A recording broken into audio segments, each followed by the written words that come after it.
Okay, so tell me a little bit about the beginnings of the business then. So how did you guys come across this new technology and then turning it into an actual business?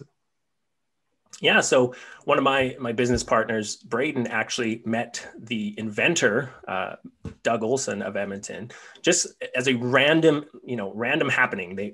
They met. Doug started talking about this invention, and Braden at the time was doing his science undergrad, and understood, okay, this he could be onto something here. So just over the course of many months and years, formed a partnership with the inventor Doug to really commercialize this technology and build a business around it. Of course, when we first met him, the science, he had some preliminary research, but there wasn't, a substantial body of research behind the product, how it works, different time points, different bacteria, viruses, fungus.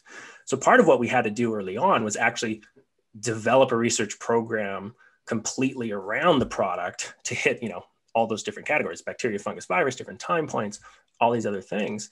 At the time, too, we were still going through that patenting process. So our company actually owns the Canada and US patent for the use of sodium chloride as an antimicrobial on hand contact devices. So that's kind of how it fits in there. Yeah.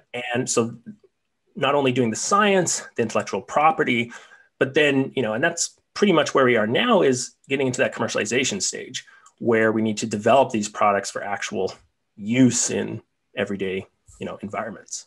Okay.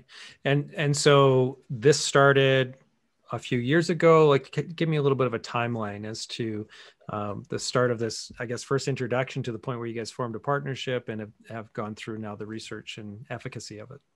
Yeah, so our first interaction with the inventors goes back almost 6 or 7 years, as that really, really early stage. And then as we slowly developed some of this research, even formed some initial partnerships at the University of Alberta to advance some of this research, we were able to get, a bit of momentum, a bit of traction, really learn a ton about the product, secure those patents, and then completed a small investment raise in 2019.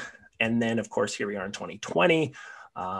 Really advancing quite a bit, especially through COVID, which is presented some pretty unique opportunities for a company like us.